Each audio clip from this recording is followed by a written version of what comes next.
नहमदुहु व नसल्ली अला रसूलिल करीम। दोस्तों, साथियों, अस्सलामु अलैकुम। तो बात हो रही थी तहम्मुल मिजाजी, सब्र और हिलम पर पिछली दो वीडियोज़ में। तो उसी मामले में ये तीसरी किस्त आज रिकॉर्ड करवा रहा हूँ। इमाम अबू हनीफ़ा रहमतुल्लाह अलैह फ़िक़्ह के बहुत बड़े इमाम गुज़रे हैं। उनकी ज़हानत, फ़ितानत, दयानत, अमानत एक एक चीज़ ऐसी है कि जिसको दुनिया मानती है। इमाम अबू हनीफ़ा रहमतुल्लाह अलैह बहुत बड़े मुत्तकी परहेज़गार इंसान हैं।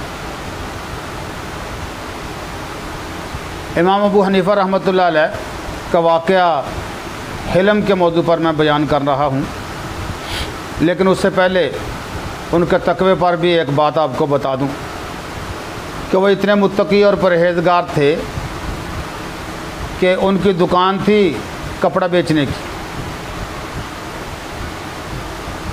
तो कपड़े का एक थान ऐसा आ गया कि जिसके अंदर नक़्स था, फॉल्ट था। इमाम अबू हनीफ़ा रहमतुल्लाह अलैह ने पॉलिसी ये बनाई कि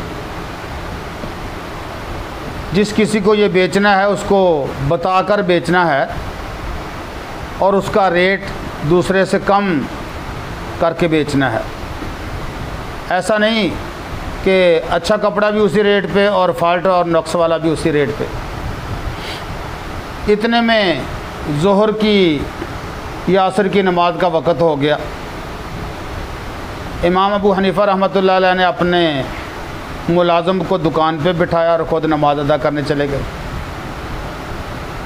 और उसको बताकर गए कि बेटा, ये जो कपड़े का थान है ये नक़्स वाला है, ये फॉल्ट वाला है, ये ख़राब है कुछ। तो अगर किसी को बेचना है तो कम रेट पे बेचना है और बताकर बेचना है। ऐसा ना हो कि कल क़यामत के दिन उसका हाथ हो और मेरा गिरबान हो, मैं उसका मुजरिम बन के खड़ा हूँ। जब इमाम साहब रहमतुल्लाह अलैह नमाज अदा करके वापस आए तो मुलाजिम से पूछा कि वो थान अभी बिका तो नहीं? उसने कहा जी वो तो बेच दिया मैंने। फरमाया क्या किया फिर उसका? वो कहने लगा जी मेरे तो जहन से ये वो आपकी जो हिदायत थी वो निकल गई, मैंने तो पूरे रेटों पर ही उसको बेच दिया। अब अंदाज़ा करें कि एक हमारे यहाँ मेयार है कारोबार का, एक है इमाम अबू हनीफ़ा रहमतुल्लाह अलैह के नज़दीक। हमारे यहाँ अगर कोई दुकानदार होता तो वो मुलाज़म पर खुश होता कि यार तूने बड़ा अच्छा काम किया, तूने बड़ा मार्का मारा है। लेकिन इमाम अबू हनीफ़ा रहमतुल्लाह अलैह उससे गुस्से और नाराज़ हो रहे हैं। फरमाया भाई तूने अच्छा नहीं किया। खैर, तो अब सोचने लगे कि मैं क्या करूं, उस आदमी जो ज़्यादती हुई है उसकी तलाफ़ी, उसका इज़ाला कैसे हो। तो जहन में ये बात आई कि चलो जितने पैसे मैंने ज़ायद लिए हैं अगर कभी वो आदमी मिल गया तो ठीक है, वरना मैं अल्लाह के रास्ते में उसको सदका कर देता हूँ उतनी रकम को, उसके नाम पर कि या अल्लाह इसका सवाब उस आदमी को पहुँचा देना। अब जब गल्ला खोला तो हैरानगी ये है कि एक नोट उठाया, शायद ये हो वो जो ज़ायद कीमत ली है। दूसरा उठाया, शायद ये हो, शायद ये हो।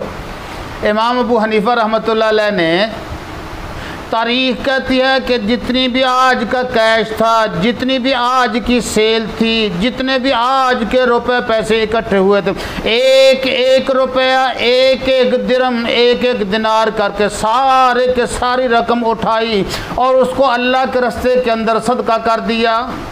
पता नहीं ये रुपया उसका हो, पता नहीं ये रुपया उसका हो, पता नहीं ये हो, तमाम के तमाम रुपए उठाए और अल्लाह के रास्ते के अंदर सदका कर दिए और आसमान की तरफ मुंह उठा के कहने लगे, इलाही तू गवाह रहना, मेरे अल्लाह तू गवाह रहना कि मेरे दिल के अंदर कोई बददियानती नहीं थी, मेरे दिल में कोई बेईमानी नहीं थी, मेरे दिल के अंदर उससे ज़्यादती करने का कोई शैबा तक मौजूद नहीं था। इलाही मेरे दिल के अंदर जो कुछ भी था, मेरी नीयत जैसी कैसी भी थी, तू अलीम बिज़ाति सुदूर है, तू दिलों के भेद जानने वाला है। लेकिन मेरा अमल जो है वो मैं तेरे सामने पेश कर रहा हूँ। इलाही ये जितने भी पैसे आज की कमाई, आज की सेल है, मैं तमाम की तमाम तेरे सामने तेरे रास्ते के अंदर सदका कर रहा हूँ, ताकि कल क़यामत के दिन इलाही ऐसा न हो कि वो आदमी उसका हाथ हो और मेरा गिरबान हो और तू फैसला करने वाला हो। इलाही मैं तुझे गवाह बना के कहता हूँ कि मैंने आज की रकम में से कोई 1 रुपया भी अपने लिए नहीं रखा। ये है इमाम अबू हनीफ़ा रहमतुल्लाह अलैह। तो मैं बात कर रहा था उनके ज़ब्त, तहम्मुल, सब्र और वुसअत ज़र्फ़ी का वाक़या। रात को ईशा के बाद एक आदमी आया, उसने आकर दरवाज़ा खटखटाया। पहले थोड़ा सा महल्ले वकूफ़ बता दूं कि इमाम अबू हनीफ़ा की जो रहाइश थी वो अपने मकान के बाला खाने के ऊपर, चुबारे वाले कमरे के ऊपर थी। अंदाज़ा करें कि एक बूढ़ा आदमी ऊपर से उतरना चढ़ना, सारा दिन जो काम के अंदर रहता हो, रात को थोड़ी देर आराम करना, फिर उसके बाद तहज्जुद वगैरह और मसाइल पर ज़हन, मुतालिया, स्टडी, तो कई चीज़ें। ईशा के बाद आदमी आया और आकर कहने लगा, दरवाज़ा खटखटाया, इमाम साहब बाहर आए, कहने लगा हज़रत अस्सलामु अलैकुम। फरमाया वालेकुम अस्सलाम। कहने लगा जी एक मसला पूछना था, लेकिन मेरे जहन से वो बात निकल गई। इमाम अबू हनीफ़ा रहमतुल्लाह अलैह, हिलम, सब्र, वुसअत ज़र्फ़ी। फरमाया कि ठीक है बेटा, जब जहन में आए उस वक़्त पूछ लेना, कोई बात नहीं। हमारे जैसा होता तो उसको कहता अगर बात जहन में नहीं तो फिर आए क्यों हो, क्या लेने आए हो। लेकिन वो इमाम अबू हनीफ़ा थे, सब्र, तहम्मुल मिजाजी का मुरक्का, हसीन इम्तिज़ाज, प्यार मोहब्बत से लोगों को पेश आने वाला इंसान। फरमाया जब याद आ जाए बेटा उस वक़्त आ जाना। तो अभी जाकर सोने की कोशिश की, 1 घंटे बाद वो आदमी फिर आ गया। आकर दरवाज़ा खटखटाया, इमाम साहब ऊपर से फिर तशरीफ़ लाए नीचे, दरवाज़ा खोला, जी बेटा। वो फिर कहने लगा अस्सलाम वालेकुम। सलाम दुआ के बाद कहने लगा जी बात यह है कि बात फिर जहन से निकल गई। इमाम साहब ने फिर उसी तहम्मुल मिजाजी से, प्यार से फरमाया ठीक है बेटा कोई बात नहीं, जब याद आए उस वक़्त आ जाना। अंदाज़ा करो वो तीसरी मरतबा फिर घंटे के बाद आया, दरवाज़ा खटखटाया। एक आदमी सारा दिन काम करता है, थका मांदा, तो उसकी क्या कैफियत होती होगी। हम दुकान से आए ना, कोई दरवाज़ा खटखटा दे तो उसको ऐसे देखते हैं हमारे लोग जैसे चीर फाड़ने वाला कोई दरिंदा हो, उसकी नज़र से कि ये कौन है, कैसे आ गया इस वक्त मुझे तंग करने के लिए। लेकिन इमाम अबू हनीफ़ा उसी खंदा पेशानी से फिर उसको मिल रहे। अब वो सवाल पूछ रहा है, उसका सवाल ज़रा अंदाज़ा लगाओ। वो कहता है हज़रत मैंने मसला पूछना था। फरमाया पूछो भाई। कहने लगा जी मैंने पूछना ये था कि इंसानी पैखाना, इंसानी फुजला, ये जो है ये मीठा होता है या कड़वा। हमारे मुआशरे का ये मिन हैसुल मजमू एक जाविया बन गया है, एक आदत बन गई है कि सियासतदान के पास बात होगी तो मसले की, मौलवी साहब के साहब से बात होगी तो नुस्खे की, हकीम साहब से बात होगी तो किराने के किसी सौदे की, किराने वाले से बात होगी तो सियासत की। यानी जिसका जो शोबा है उससे उस पर बात नहीं करनी कि उसके पास वसी तर मालूमात है उसके बारे में, जो दूसरा शोबा है उसके बारे में उससे पूछना है।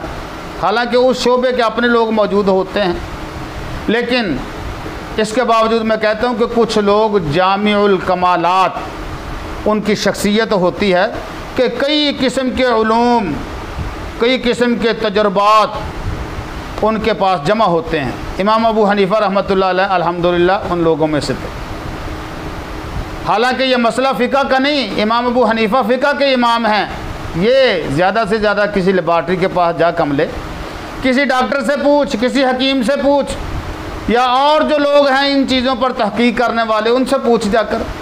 लेकिन इमाम अबू हनीफ़ा रहमतुल्लाह अलैह का मौक़िफ़ ये था, मसलक ये था कि अगर मेरे पास कोई इल्म है, मेरे पास कुछ मालूमात हैं, किसी को कुछ फ़ायदा होता है तो हो जाए, इसमें मेरा कौन सा हर्ज है। तो फरमाया कि हाँ बेटा मैं बताता हूँ। फरमाया कि बेटा अगर वो ताज़ा हो पखाना तो फिर वो मीठा होता है, और अगर वो सूख जाए, बासी हो जाए तो फिर वो कड़वा होता है। अब अंदाज़ा करें उसका रवैया और इमाम साहब का सब्र। वो कहने लगा क्या हज़रत आपने चाह के देखा है? कितनी बड़ी उसकी तरफ से गुस्ताखी है, बेमुरवती है, बदतमीज़ी है। लेकिन कुर्बान जाऊँ इमाम अबू हनीफ़ा रहमतुल्लाह अलैह अल्लाह के वली हैं, नबी की सुन्नतों के अंदर जिनका ख़मीर गुंदा हुआ था। फरमाया बेटा कुछ चीज़ें वो होती हैं जो चाहकर मालूम की जाती हैं, और लेकिन कुछ चीज़ें वो होती हैं कि अगर अक़ल को काम में लाया जाए तो फिर अक़ल फ़ैसला दे देती है। तो इसके बारे में अक़ल से काम लिया। वो कहने लगा जी वो कैसे? फरमाया इमाम अबू हनीफ़ा ने, फरमाया बेटा इंसानी पखाना जब ताज़ा होता है तो उसके ऊपर मक्खियाँ बिन बनाती हैं, बैठती हैं।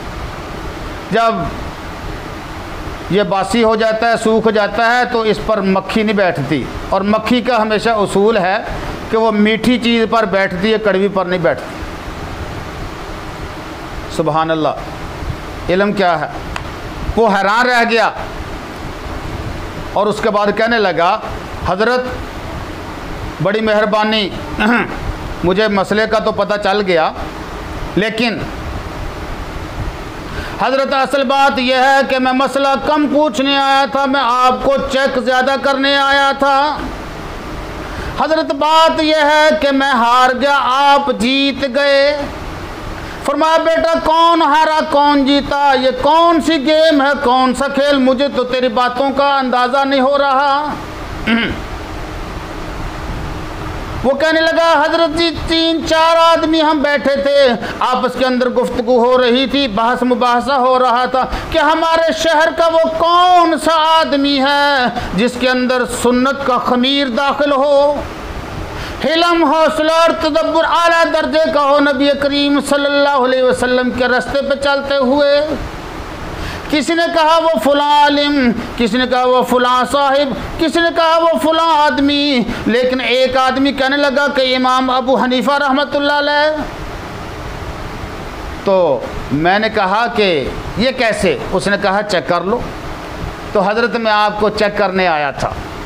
हकीकत यह है कि मैं हार कर आपको जीतने की मुबारकबाद पेश करता हूँ। हज़रत वो हौसला, वो तहम्मुल मिजाजी, वो ज़ुर्फ़, वो वसअत ज़र्फ़ी जो हम लोगों के सामने बातें किया करते थे, लेकिन अमलन मैंने देखा आपके अंदर मौजूद है। 3 बार मैंने आपको चक्कर दिया, 3 बार आपको बालाखाने से उतरने की ज़हमत दी। अगर कोई और होता तो मुझे कहता क्या मैंने आपका ठेका लिया हुआ है, लेकिन मैं आपके हौसले को, आपकी वसअत ज़र्फ़ी को दाद देता हूँ, सलाम पेश करता हूँ। ये थे इमाम अबू हनीफ़ा रहमतुल्लाह अलैह। व आखिरु दावाना अनिल हम्दुलिल्लाहि रब्बिल आलमीन।